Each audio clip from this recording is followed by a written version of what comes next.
Well, let's get started. Lauren, welcome to the interview list.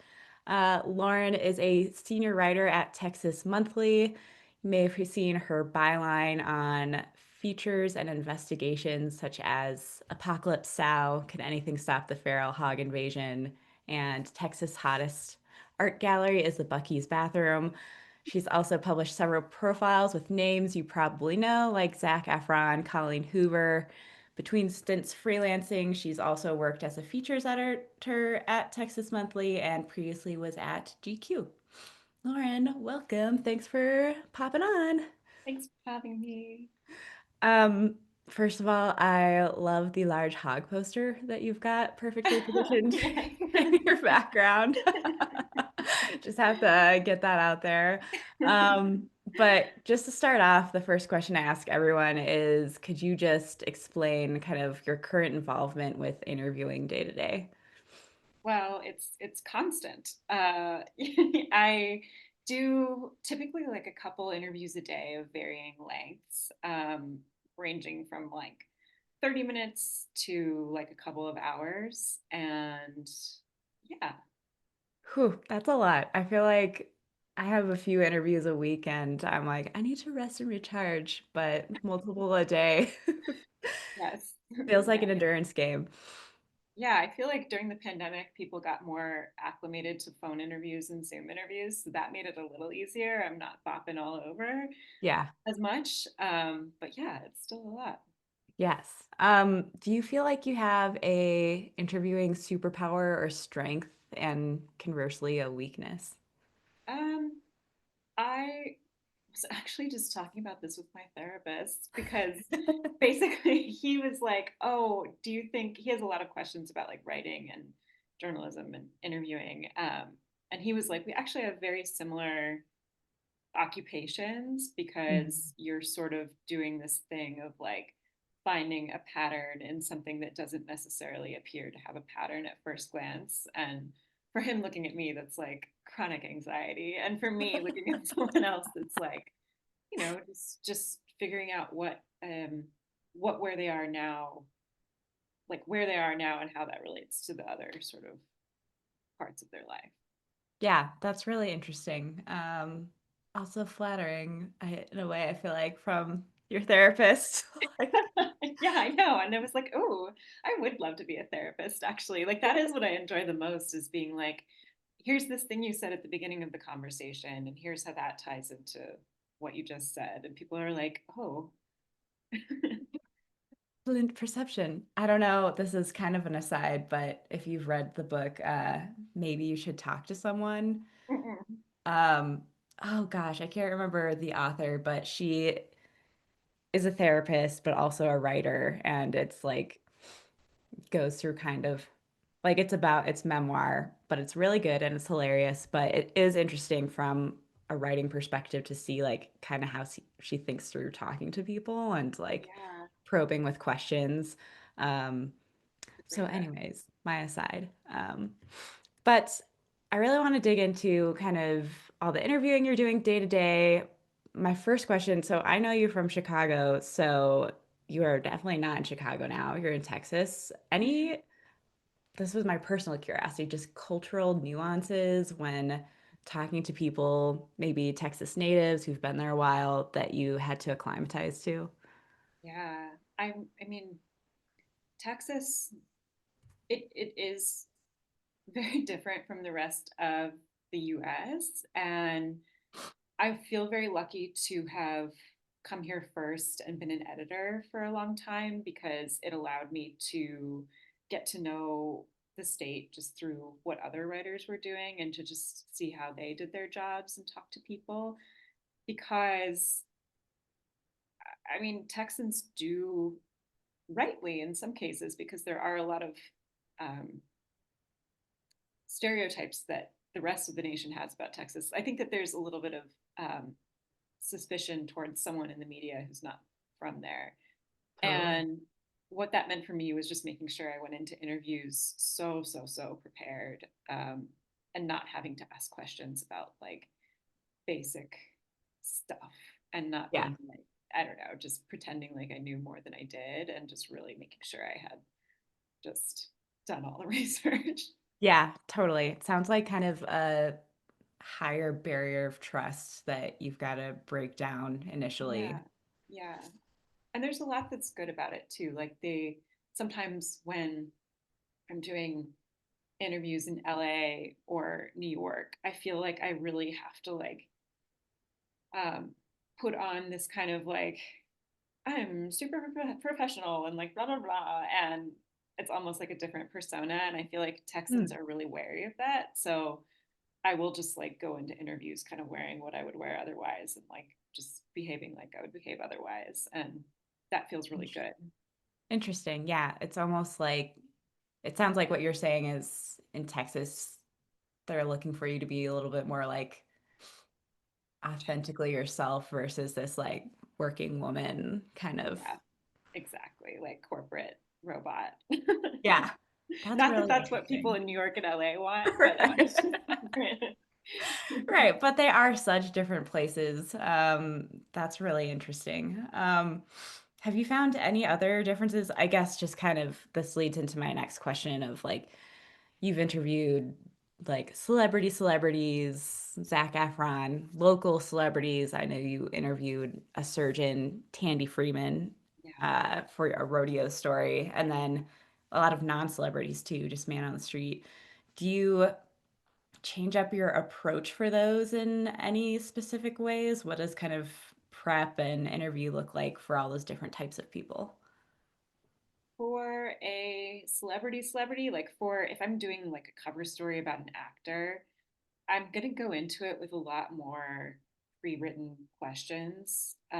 Typically, like 30 is the number that just makes me feel safe. Like it's totally arbitrary, but that's just where I've arrived. Yeah. And I'll prepare by kind of like one day I'll start and I'll do 10, and then the next day I'll do 10, and then the next day I'll do 10.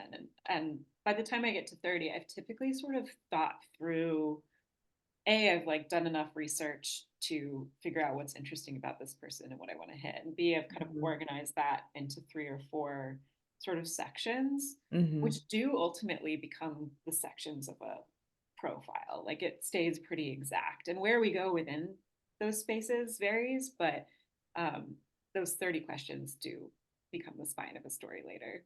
Yeah, For that's like so a interesting. regular person, um, for a civilian, I guess, it A just normie. like there's typically it's clearer why they're a story. Not to say that like celebrities aren't inherently interesting. Like Hmm. obviously there is something inherently interesting about them, but you have to do a lot more work to figure out the why now and like what you want to talk about. And it's a lot less organic in some ways than talking to Tandy Freeman, the rodeo doctor, like I just have so many things that I want to know. And in Yeah. that kind of situation, it's like these sort of sections of the piece emerge from the interview. Like I go into it knowing less about what it's going to look like later.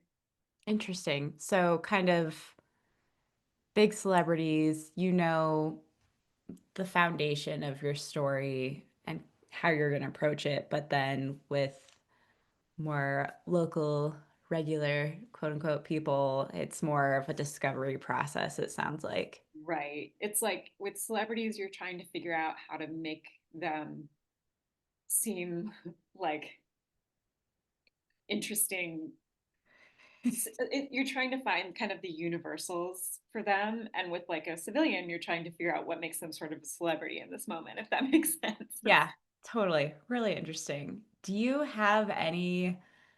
I've never done celebrity interview, but I've worked with a lot of executives and people who are highly media trained. Mhm. So, how do you go about kind of digging beyond those surface things to try and get some more, uh, I guess, genuine responses, answers out of people, especially like kind of the celebrity edge of it? Yeah, yeah, I mean that's a good point because a lot of celebrities, especially actors, are very media trained. um there's tricks, like I'll do if someone is really not, I mean, the goal is to sort of turn it into a very human conversation. And a lot of that is just like kind of left field questions that are questions that you would very intuitively ask someone you were like talking to in the checkout line, but maybe not like someone you're interviewing. Hmm. And sometimes it helps to have a couple of very clear off the record moments in there. Like Interesting. if we come close to talking about something private and they seem to kind of back away, I'll be like, I'm just really interested in this for myself because I am very Yeah. interested in it for myself. But also, like, I think that those moments kind of show someone that you are really trying to connect more deeply and have an actual conversation instead of just like get them, Yeah. which is never the goal. And I'll also, like, without overdoing it, I will share, like, if they're talking about something that I can relate to, I don't just like let them like play themselves. I'll be like, yeah, I totally get that because in my work or like in my life, like this is also something I'm dealing with. And that can be tricky because I never want to like lure someone into a sense of like I'm not the one whose words are going to be in print, it's them. And so I'm very Right. careful with that. And if I feel like someone is oversharing to a point where they'll become uncomfortable later in the interview or after the interview, I'll be like, is that okay to print, or like, or I'll just kind of engage with it that way and be like, I think that's going to be interesting to readers because, and then Hmm. yeah. Yeah. That's a delicate line to walk for sure. And I think it's really interesting, kind of, um, well, you mentioned like interviewing in Texas, people are sensitive of Texas stereotypes, but I think as a person in media, you also have to combat the like, gotcha, like I'm just out to publish salacious news about you type of stereotypes. Right. Like you want people to read it and be like, huh, huh, Yeah. not like outraged or whatever, but yeah. Right. Yes. Despite what people might think, not an outrage machine. Yeah. One thing I'd love to go back to too is you said you're comfortable with like 30 questions, a list of 30, and those will kind of form the story. Do you, so like kind of getting into the craft and like the practice of things, what is your stance on using tools like ChatGPT to help create interview questions and stuff? Do you, I guess, what does like your process of coming up with questions look like? Mm, well, I wish ChatGPT were more useful for this. Like it honestly, maybe it's just not there yet, but I feel like because like maybe it'd be useful to have Chat GPT be like comb all of Joe Rogan's interviews for like the best questions he's asked or something. Um, like actually that just occurred to me and I might try that at some point. But it's like with like a profile of an actor, there's it's so specific that it just doesn't really help. And what Yeah. I do is just kind of I typically will start if it's an actor or a musician, I'll just like really go deep in what they've made and sort of see what questions intuitively come to me as I'm like watching a movie or listening to an album. And then I'll also like Reddit is so useful because it's like the best distillation of what other people are curious about. And like a whole range of other people. Like I can talk to friends about someone and that is helpful, but I won't get the perspective of like 60-year-old man in the middle of the country who's like wondering who this guy is, you know? Yeah, So Reddit totally. is critical. I love it. The Reddit hive mind, useful in many ways. Yes, yes. And I love just to like if I'm having trouble kind of getting in the mood of like what I'm gonna like how I'm gonna interview someone. I listen to Smartless. Do you listen to Smartless ever? No, I've heard of it and thought about it, but I've never Yeah, actually dove in. highly recommend. It's like Okay. Jason Bateman, Will Sean Hayes, Josh Hayes, sorry, and Will Arnett. Yeah. And like they partly because they're peers, typically interviewing people in their industry or like comedians. Um, they're so casual and just kind of conversational with people. And Hmm. I love the questions that they ask, and they get really, really great. Like they do more biographical stuff than I typically do.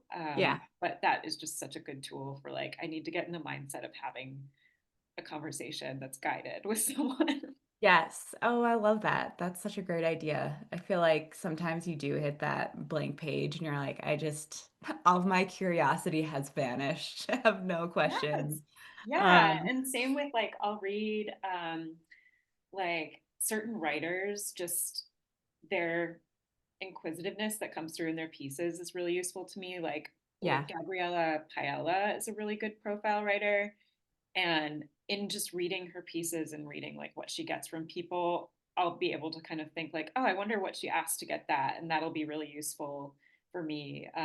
Anna Peel is another one who's like that.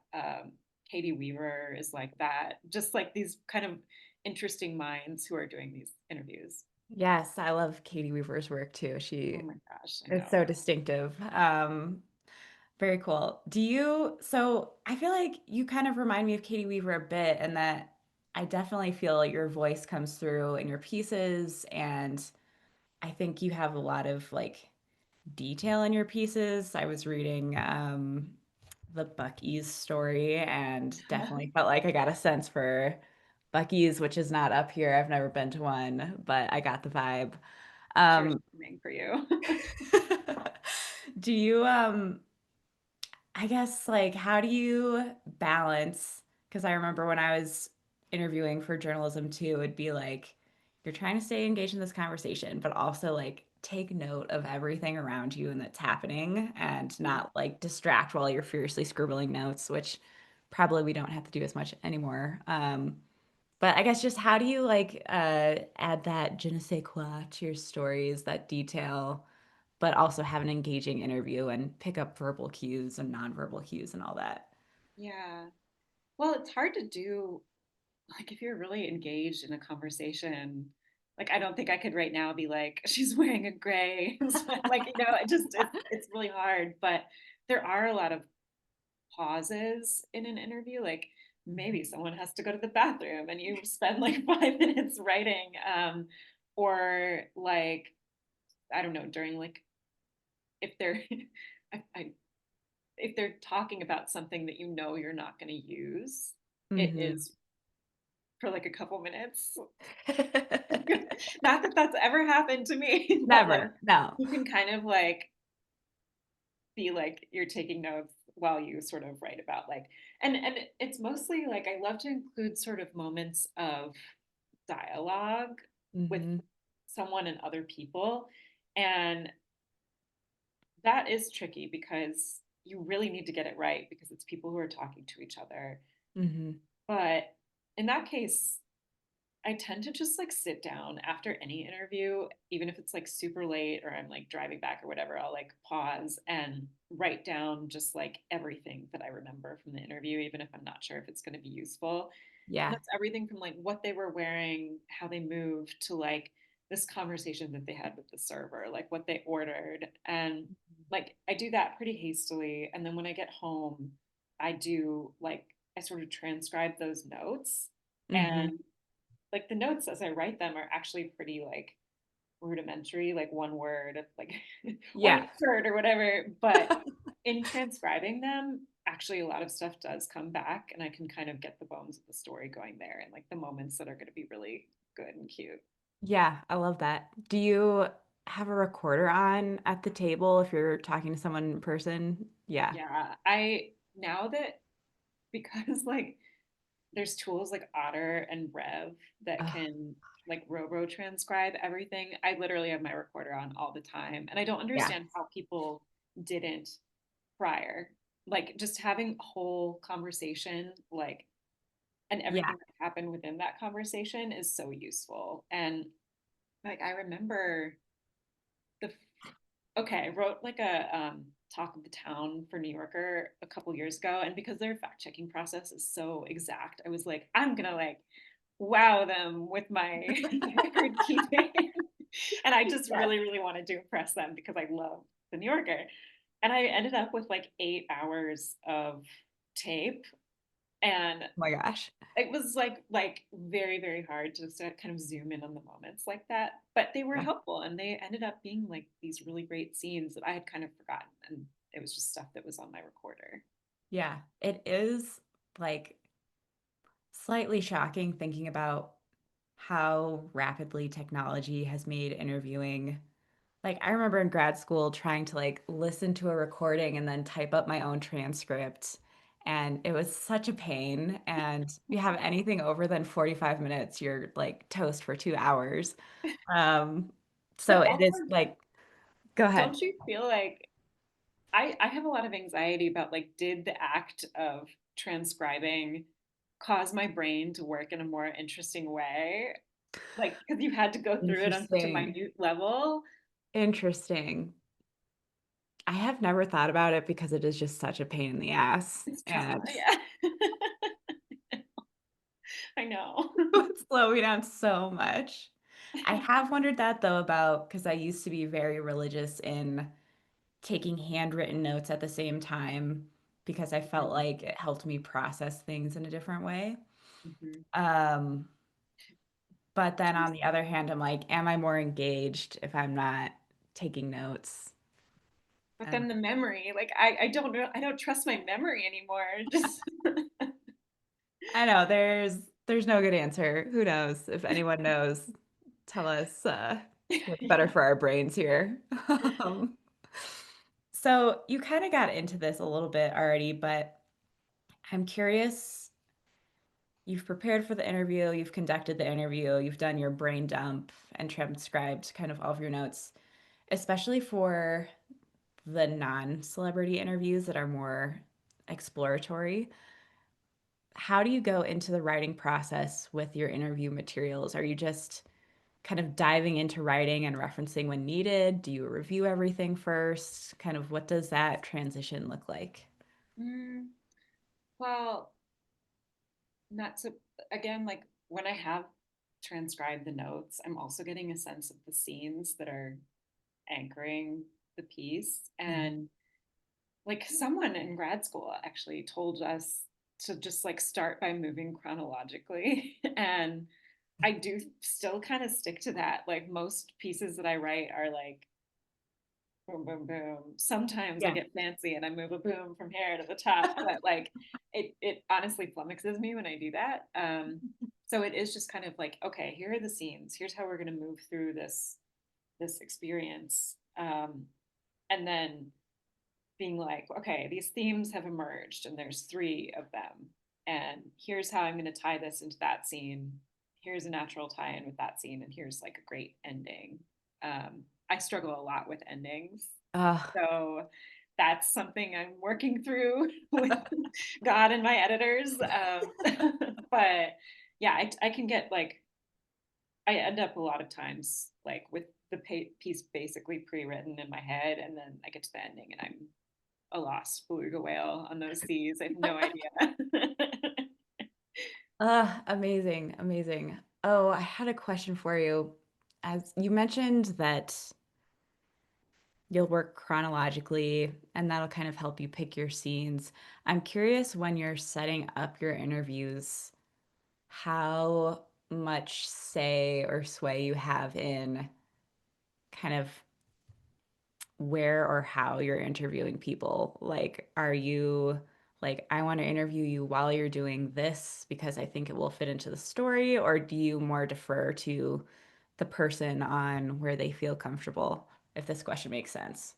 I always do a separate, almost always, I'll Mm. always do a separate sit down interview. Mhm. Um, Sometimes before I do actual like scenic reporting, sometimes after.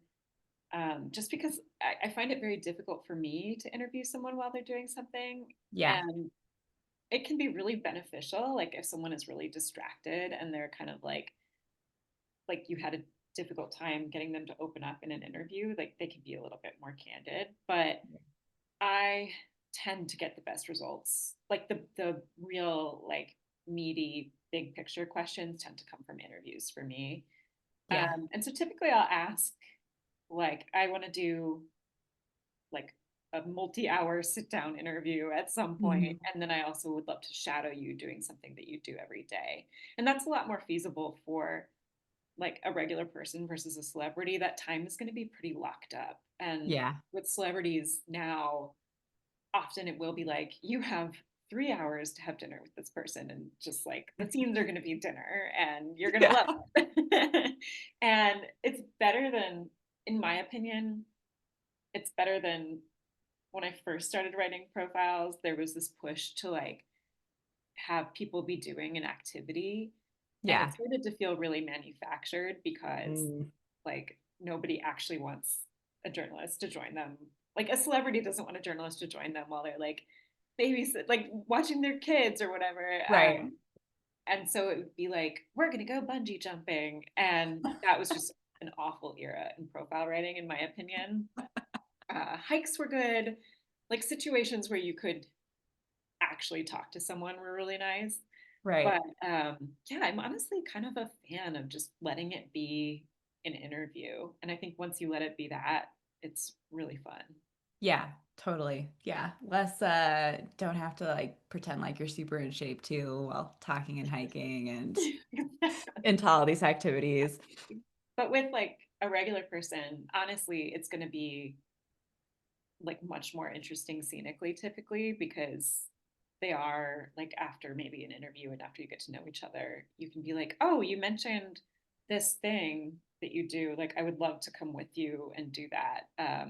Like I profiled for Texas Monthly this year, I profiled a free diver, and she was just like so open and fun, and she gave me a tour of like this community that she lived in, and we sat in a waterfall, and like So that cool. stuff is just so great. And I wish celebrities understood how much less the story is going to be about their personal life if they give you a scene like that. Yes. Yeah. Because I love to write the scene. Yeah. So interesting. One thing I'm curious about too. So I'm in B2B tech now, and when I'm doing interviews, it's like 30 minutes, maybe 45 minutes, but that might be too long. So if you're doing multi-hour interviews, how do you kind of keep up your stamina? Do your subjects get intimidated by the prospect of like, oh my gosh, I have to talk to this person for several hours? Do you find that just kind of having questions prepared and being curious is enough to get through everything you need? I know this is a nebulous question, but Mm-hmm. Typically, I think there is a little bit of adrenaline. Like it is almost kind of like a date. And for me, it's like, oh, I have to, like, if it's a celebrity profile, it's like, I have to get these things. mhm. And then I'm going to have to like do work on this like in the next 2 days to get the story turned around. So, like, that's a little bit of adrenaline. I think for them, it's the same thing. Like, Yeah. even if you're not actually nervous, everyone's very alert, and it's probably like the most dialed in to a conversation that both parties will be outside of a date. Again, I hate to Yeah. draw that comparison because it's not, obviously, but I find that actually with those interviews they tend to go a lot longer. Like Mhm. I had one recently that was like scheduled to be 2 hours, and it was over dinner, and we ended up staying there for like 5 hours. Oh my And gosh. like my recorder was off for like the last, like I wrapped it up kind of, and then Yeah.